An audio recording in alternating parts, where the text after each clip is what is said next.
For 23 years, I helped couples save their marriages in Seattle. I had no idea my own husband was slowly destroying my mind. My name is Diane Sullivan, and I'm sitting in my office on Capitol Hill right now, looking at the framed degrees on my wall. Marriage and family therapist. Licensed professional counselor. 23 years of helping people see the truth in their relationships. 23 years, and I couldn't see what was happening in my own home. The rain is coming down outside, the kind of Seattle rain that feels like it'll never stop. Gray sky, gray streets, everything gray. I used to love days like this. Used to feel cozy in my office with the soft lamp light and the leather chairs where my clients would sit and tell me their stories. Now I know why I love the rain so much. On rainy days, I couldn't see my reflection in the window, but I'm getting ahead of myself. Let me go back to when I thought I was the lucky one. Back to when everyone told me I had the perfect marriage, and I believed them. I met Michael at a coffee shop near Pike Place Market. I was 28, fresh out of grad school, excited about opening my own practice. He was 32, a software engineer at one of the tech companies downtown, handsome in that Pacific Northwest way. Flannel shirt, good hiking boots, beard trimmed neat. He smiled when he handed me a napkin after I spilled my latte all over the counter. "Happens to the best of us," he said. His voice was warm, kind. We got married a year later, small wedding at a bed and breakfast on Whidbey Island. My parents loved him. My friends loved him. Everyone loved Michael. He was patient, thoughtful, the kind of man who remembered your favorite flowers and brought them home on random Tuesdays. We bought a house in Queen Anne. 3 bedrooms, view of Elliott Bay on clear days. He painted the spare room sage green for my home office when the practice got too busy for just my Capitol Hill location. Installed built-in bookshelves himself. "For all those psychology books," he'd said, kissing my forehead. "Perfect husband." That's what my friend Rachel called him. My mom called him a keeper. My clients, the ones who knew I was married, would sigh wistfully when I mentioned him. "You're so lucky, Diane," they'd say. I thought I was. For 23 years, I thought I was. The first time I noticed something was off, I was 45 years old, middle of a Tuesday afternoon. I'd finished a session with a couple dealing with infidelity, exhausting work, emotionally draining. I came home early, wanted to take a bath and decompress. Michael was in the kitchen when I walked in. He looked up from his laptop, surprised. "You're home early. Long day. Just needed to decompress." I set my bag down on the bench by the door. "Have you seen my blue notebook? The one with my session notes?" He frowned. "What blue notebook?" "The leather one. I always keep it in my bag." I was already digging through my purse, my briefcase, checking the pockets. "Honey, you don't have a blue notebook." His voice was gentle, concerned. "Yes, I do. I've had it for 3 years." I could picture it perfectly. Blue leather cover, my initials embossed in gold on the front. Michael's Christmas gift from 2018. "Diane." He stood up, walked over to me, put his hands on my shoulders. "I've never given you a blue notebook. Are you feeling okay?" I stared at him. The concern in his eyes was real. The confusion was real. And suddenly, I wasn't sure. Had I imagined the notebook? No, I could see it so clearly. But Michael seemed so certain, so worried. "Maybe I'm thinking of something else," I said finally. "Maybe you're working too hard." He pulled me into a hug. "You've had a lot of clients lately. When's the last time you took a day off?" I couldn't remember. "I don't know." "See? You're burning out, babe. It's okay. Happens to everyone." He kissed the top of my head. "Why don't you take that bath? I'll make dinner. Something easy. Pasta? That sounds nice." I went upstairs, drew the bath, sank into the hot water. But I couldn't relax. I kept thinking about that notebook. Blue leather, gold initials. I could remember writing in it, remember the weight of it in my hands. But Michael was so sure, and he had no reason to lie. I pushed it out of my mind. Stress, probably. I was working 50-hour weeks, seeing clients back to back. Michael was right. I needed rest. The second incident happened 3 months later. Summer now, July sun actually showing itself in Seattle for once. We were having dinner with Rachel and her husband Tom at a restaurant on Capitol Hill. Our favorite place, the one with the patio where you could watch people walk by with their dogs.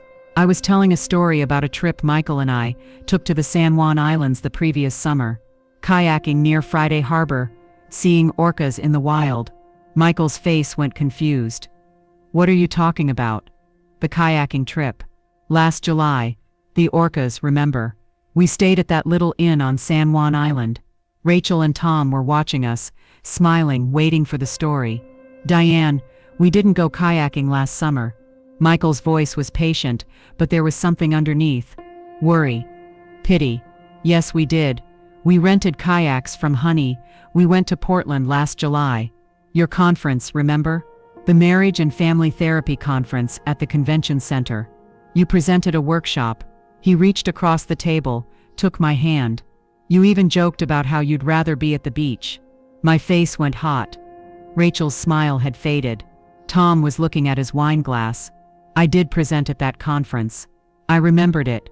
3-day event, packed schedule, but the kayaking trip felt just as real. I could remember the cold water spray, the black and white shapes of the orcas breaking the surface." "Right," I said. My voice sounded far away. "The conference. Sorry, I don't know why I said that." "It's okay." Michael squeezed my hand. Easy to get memories mixed up. Rachel changed the subject, started talking about her daughter's college search. But I saw the glance she exchanged with Tom. The concerned look. That night, lying in bed, Michael put down his book and looked at me. "Maybe you should see someone." "What?" "A doctor. Or a therapist. You've been forgetting things, getting memories confused. It might be nothing, probably is nothing, but it's worth checking out." Fear curled in my stomach. "You think something's wrong with me? I think you're stressed. I think you work too hard helping everyone else and you don't take care of yourself." His voice was so gentle, so caring. "I'm worried about you, Day. I love you. I just want you to be okay." I made an appointment with my doctor the next week, told her about the memory issues. She ran tests, blood work, cognitive assessments. Everything came back normal. "Stress can absolutely cause memory problems," she told me. "You work in a demanding field. Are you taking time for self-care?" I wasn't. I went home and told Michael. He held me, relief obvious on his face. "See, you're okay. You just need to slow down a little." He stroked my hair. "Maybe cut back your client load? We're financially stable. You don't need to work so hard." He was right. We were fine financially. His tech job paid well. We had savings. The house was almost paid off. But I loved my practice. Loved helping people. "I'll think about it," I said. The incidents kept happening. Small things. I'd remember conversations that Michael said never occurred. I'd swear we made plans that he had no recollection of. Bills I was certain I'd paid that showed up past due. "Are you sure you paid it?" Michael would ask, his voice heavy with concern. I thought I did. "It's okay. I'll take care of it. Why don't you let me handle the finances for a while? Just until you're feeling more like yourself." It made sense. I was dropping balls, forgetting things. Michael was organized, reliable. I gave him access to our accounts. Let him take over paying bills. My practice started suffering. I'd forget appointment times, show up late to sessions. I'd lose track of conversations with clients, have to ask them to repeat things they'd told me the week before. Professional Diane, the one who was always prepared, always present, was disappearing. I thought I was losing my mind. But it was worse than that. I was losing myself, and the man I trusted most in the world was the one taking me apart, piece by piece. It took 18 months before I started to see it. 18 months of questioning my own memory, my own sanity. 18 months of Michael's patient concern, his gentle suggestions, his worried looks. The moment came on a Wednesday morning.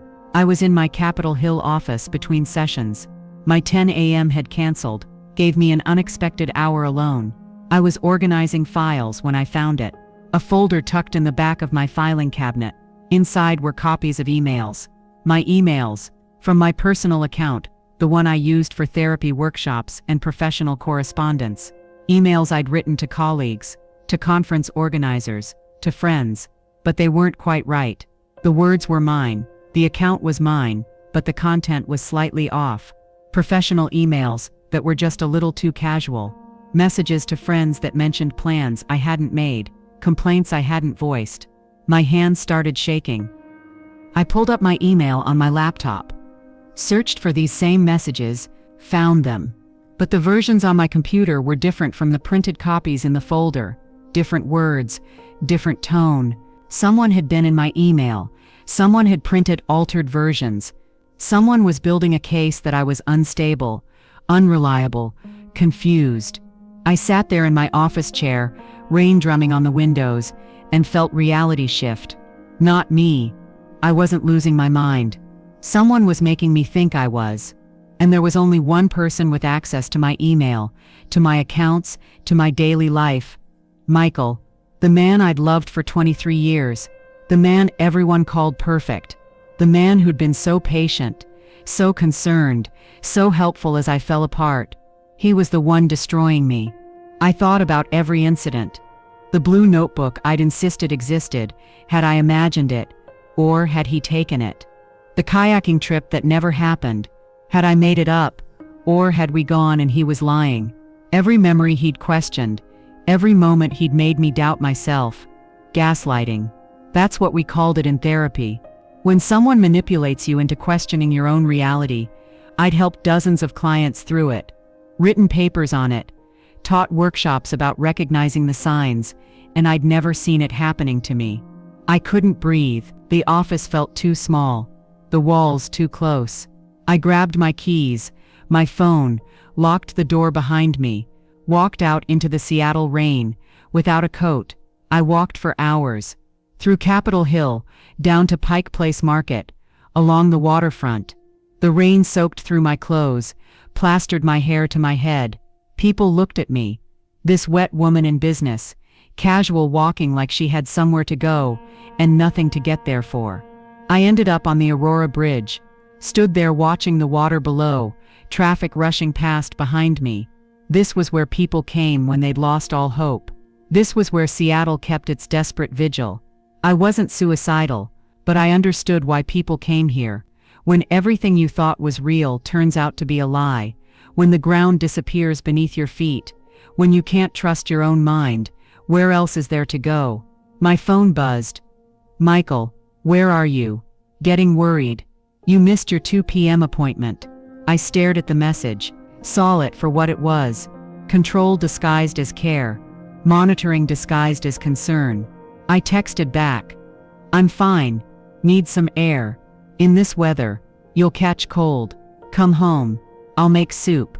Even now, even knowing part of me wanted to go home. Wanted to believe this was all a mistake. A misunderstanding. Wanted the perfect husband back. The perfect marriage. The perfect life. But I'd been teaching people about abuse for 23 years, and I knew the truth. It was never about bruises or yelling. Sometimes it was about a man who made you soup, while he slowly erased your sense of reality. Sometimes it wore flannel, and trimmed its beard, neat and remembered your favorite flowers. Sometimes the perfect husband was the most dangerous one of all. I turned away from the bridge, started walking toward Rachel's house in Fremont. She'd want to know why I was soaking wet and shaking. She'd ask questions I didn't know how to answer yet, but I knew one thing. I wasn't going home. Not today, maybe not ever. Before we continue, I'd love to hear your thoughts in the comments. Have you ever had someone make you question your own reality? Let me know, and don't forget to subscribe to Mama's Truth Tales. We share stories of women who found their strength when everything fell apart. Now let's continue with Diane's story. Rachel opened the door, and her face went from surprise to alarm in half a second. Jesus, Diane, you're soaking. She pulled me inside. What happened? Are you okay? I stood in her entryway, dripping on her hardwood floors. My teeth were chattering. I couldn't speak. Tom, Rachel called over her shoulder. Get towels. She led me to the bathroom, turned on the shower, hot steam immediately filling the small space. Get out of those clothes. I'll find you something dry. I stood under the hot water until I stopped shaking. My skin was pink, almost burned from the heat, but I needed it. Needed to feel something real, something I could control. Rachel had left yoga pants and a sweatshirt on the counter. I pulled them on, looked at myself in the mirror. My eyes were red, my face pale. I looked like someone who'd seen a ghost. In a way, I had. The ghost of who I thought my husband was. Rachel and Tom were waiting in the living room. Tom handed me tea without a word. Earl Grey, the way I liked it. I held the mug and felt the warmth seep into my hands. "What's going on?" Rachel's voice was gentle but firm. The voice of someone who knew something was very wrong. I told them, started with the blue notebook, moved through all the incidents, the kayaking trip that never happened, the bills I thought I'd paid, the emails in my filing cabinet. He's been gaslighting me. The words felt strange in my mouth. Clinical. Professional. Like I was diagnosing a client, not describing my own life. For at least 18 months, maybe longer. Rachel and Tom exchanged a glance. I saw it. That same glance from the restaurant. The one that said they were worried about me. Did. Rachel started carefully. "Are you sure? Michael's always been so good to you. So supportive." And there it was. The first wall. The one I'd have to climb over and over again. "That's what makes it work," I said. My voice was steady now. "Professional Diane. Coming back online. That's how gaslighting works. The abuser has to be trusted, has to be seen as caring. Otherwise the victim wouldn't question themselves. They'd question the abuser." Tom leaned forward. "But you've been forgetting things. You said so yourself." At dinner that night, the confusion about the trip, was it confusion? I interrupted. Or did we actually go kayaking? And Michael convinced all of us it never happened. Silence. Rachel bit her lip. Tom looked uncomfortable. "I found evidence," I said. "Printed emails that don't match what's on my computer. Someone altered them. Someone with access to my accounts.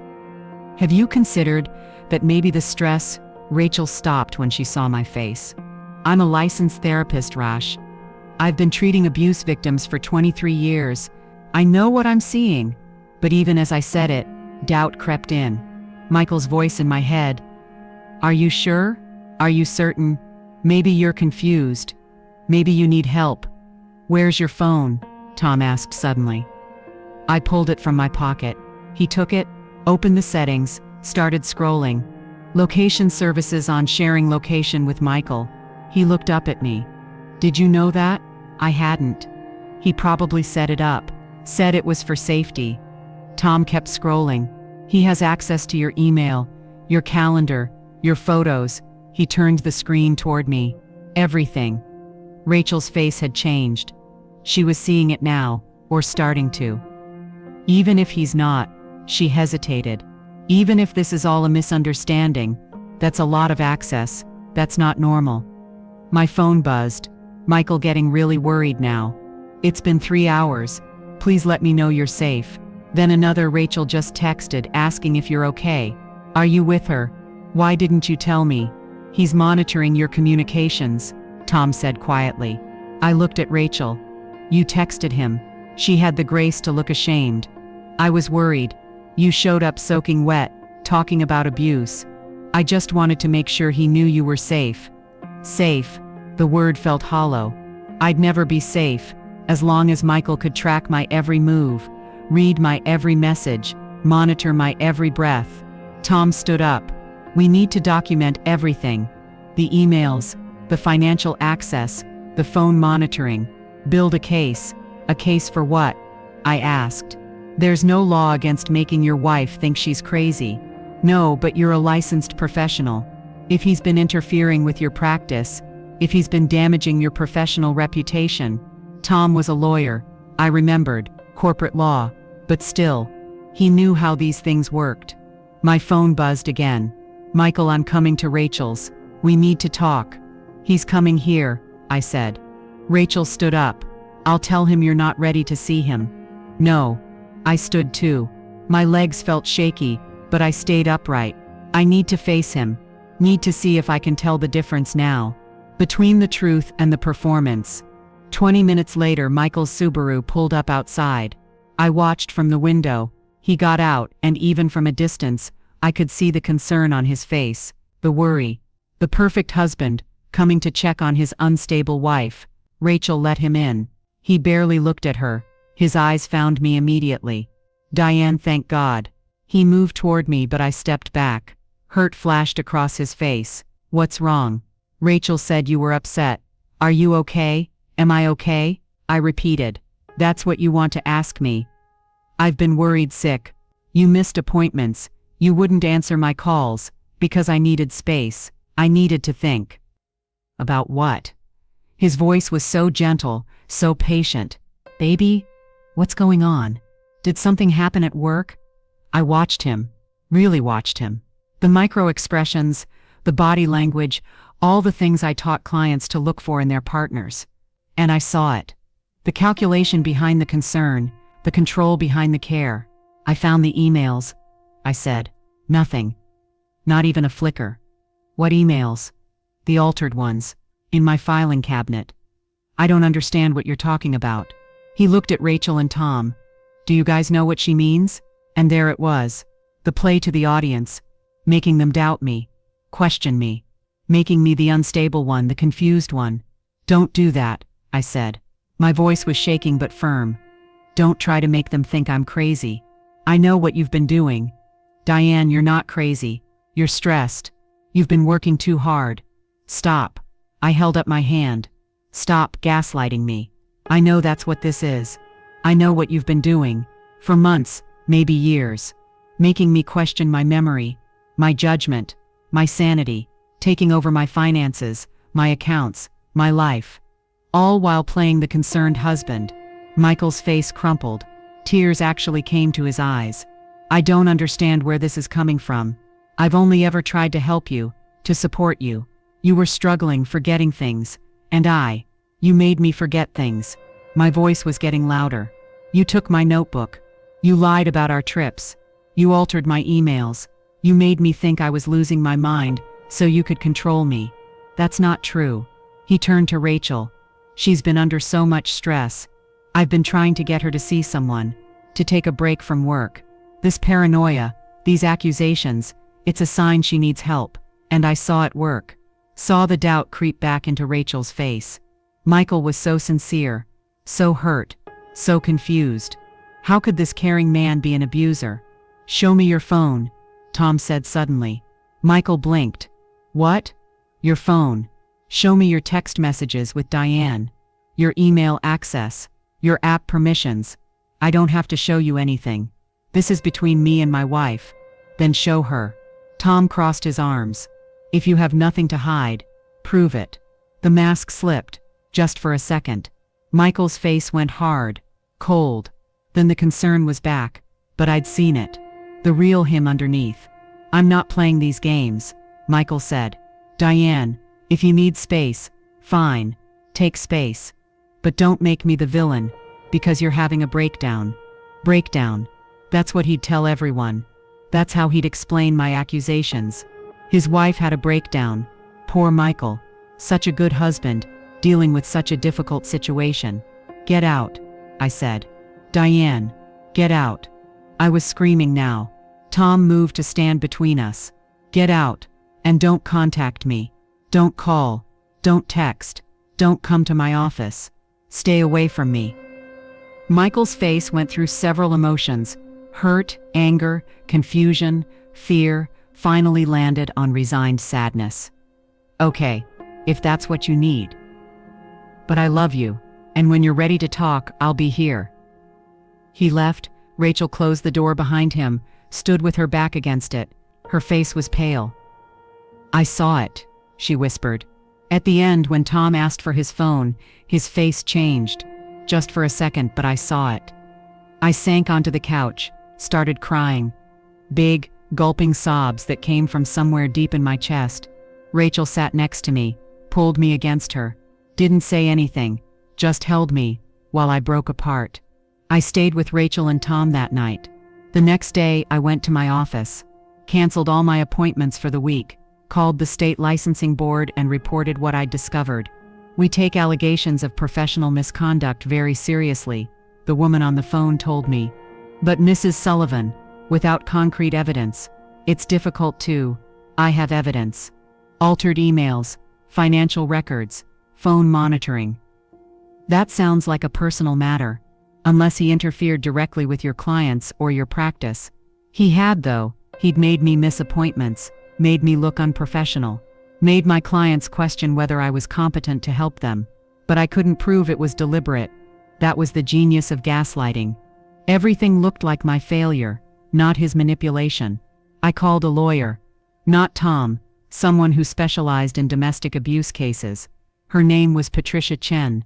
She had gray hair and kind eyes and a reputation for winning impossible cases. "How long has this been going on?" she asked after I'd told her everything. 18 months that I'm certain of. Maybe longer. And you have documentation. I showed her the emails, the financial records showing when Michael took over our accounts, the phone settings, my medical records showing I'd tested normal for cognitive issues. Patricia was quiet for a long time. Then she looked at me, and I saw pity in her eyes. The kind of pity that meant bad news. "Mrs. Sullivan, what your husband did is unethical. It's abusive, but it's not illegal. Washington state doesn't have specific laws against psychological abuse in marriages. Unless he threatened you physically, unless there's evidence of financial abuse. He controlled our money, with your permission. You gave him access to your accounts, because he made me think I was incompetent. I believe you." Patricia's voice was gentle, but proving it in court, that's nearly impossible. Especially when your husband has the reputation of being loving and supportive. When you have documentation of memory issues. When your own friends weren't sure whether to believe you. I felt my hope crumble. "So he gets away with it." I didn't say that. "We can file for divorce on grounds of irreconcilable differences. We can fight for a fair division of assets. We can get you a restraining order, if you feel threatened." "I don't feel threatened. I feel erased." Patricia nodded. "I've seen cases like this before. The woman is usually a professional. Smart, successful, used to being in control. That's exactly why this kind of abuse works. Because nobody believes it can happen to someone like you. Someone like me. A marriage therapist who couldn't save her own marriage, who couldn't even see she was being abused until she was barely functioning. The next 2 months were the darkest of my life. I filed for divorce. Michael contested it.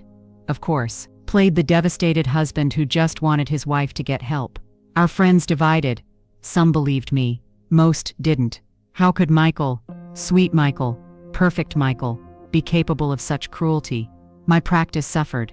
Clients heard about my divorce, about my accusations. Some left. Others stayed, but looked at me differently. Like I was fragile. Like I might break mid-session. The licensing board investigated, but found no wrongdoing. I'd made mistakes, yes, but nothing that rose to the level of professional misconduct. The altered emails couldn't be definitively traced to Michael. The financial access was consensual. The phone monitoring was something I'd technically agreed to even if I didn't remember doing it. I couldn't sleep, couldn't eat. Lost 15 pounds, looked in the mirror and didn't recognize myself. This wasn't rock bottom. This was somewhere beneath rock bottom. This was the place where hope went to die. I thought about the Aurora Bridge again, understood it better now. But I didn't go there.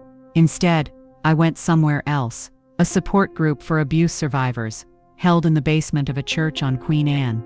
I sat in a metal folding chair and listened to women tell stories that sounded like mine. Husbands who seemed perfect. Abuse that left no bruises. Gaslighting so subtle that even the victims questioned whether it was real.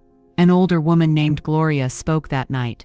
She was maybe 65, gray hair, strong voice. "It took me 3 years to leave," she said. 3 years to trust myself again, to believe that what happened was real. And you know what finally convinced me? Not evidence, not proof. My gut, the feeling in my stomach that said something was wrong, that said I wasn't crazy, that said I deserved better. After the meeting, Gloria found me. First time. I nodded. "You'll make it through," she said. "It doesn't feel like it now, but you will. And eventually, you'll help others make it through too. That's how this works. We survive, and then we teach other women how to survive." I started seeing a therapist, Dr. Lisa Martinez, a trauma specialist. She didn't question my story, didn't ask if I was sure, just listened and helped me rebuild my sense of reality. You're experiencing a kind of grief, Dr. Martinez told me. You're grieving the marriage you thought you had, the husband you thought he was. That's normal. Let yourself feel it. I felt it, all of it. The rage, the betrayal, the shame, the embarrassment that I, a professional therapist, had been abused, that I hadn't seen it coming, that I'd taught others about these very patterns, and missed them in my own life. 6 months after I found the emails, the divorce was finalized. Michael got the house in Queen Anne. I moved to a small apartment in Capitol Hill, close to my office, started over at 53 years old with half our assets and a broken sense of self. But slowly, so slowly, I started to heal. I cut my client load in half, started being more selective about who I worked with, specialized in helping women in emotionally abusive relationships, especially professional women who thought they were too smart to be victims.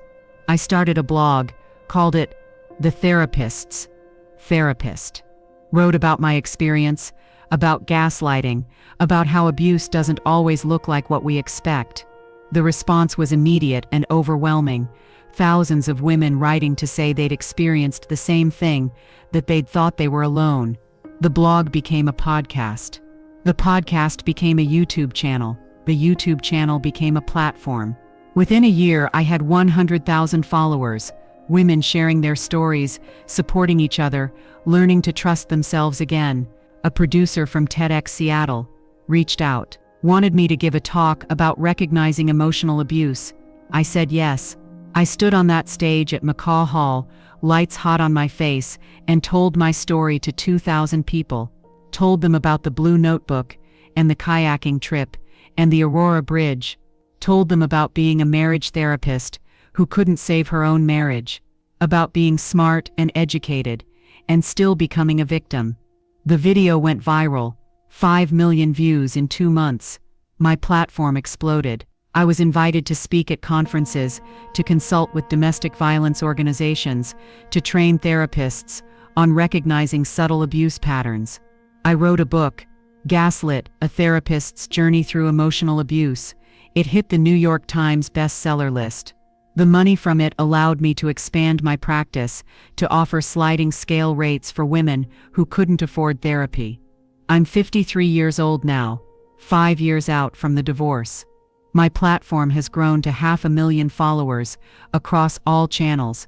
I've helped thousands of women recognize and leave emotionally abusive relationships. I've trained hundreds of therapists. I've testified before the Washington State Legislature about the need for laws addressing psychological abuse.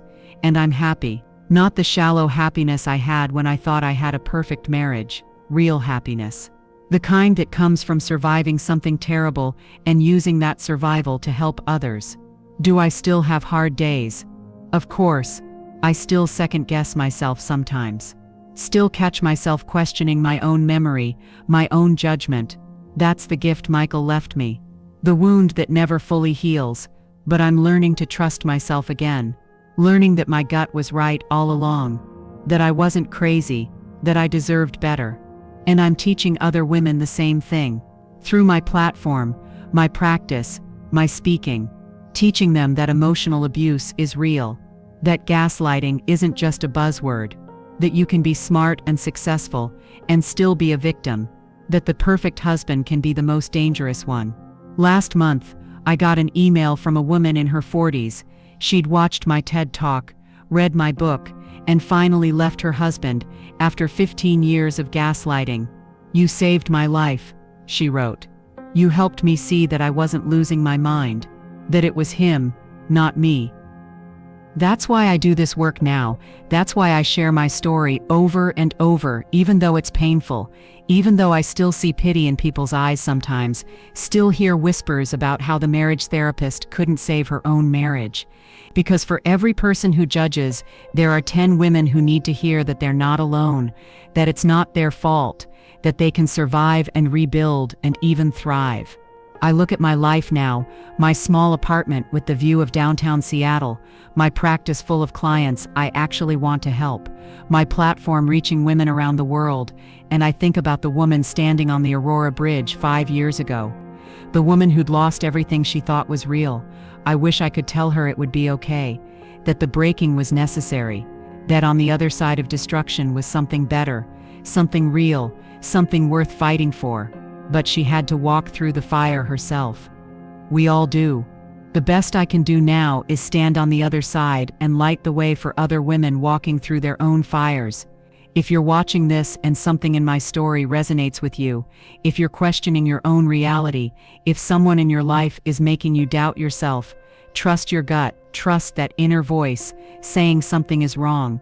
You're not crazy, you're not too sensitive, you're not imagining things, and you're not alone, not anymore. There's a whole community of survivors out there, ready to believe you, ready to support you, ready to help you find your way back to yourself. It's never too late to start over. It's never too late to trust yourself again. It's never too late to build a life that's real, not just perfect. My name is Diane Sullivan, and I'm a marriage and family therapist who survived emotional abuse. This is my story, and if you need it to be, it can be the beginning of yours too. If this story touched you, please leave a comment below. Share your thoughts, your experiences, your hope, and subscribe to Mama's Truth Tales for more stories of women who found their strength when everything fell apart. We're building something powerful here, a community of survivors and thrivers. Join us, because you're never too old to reclaim your truth.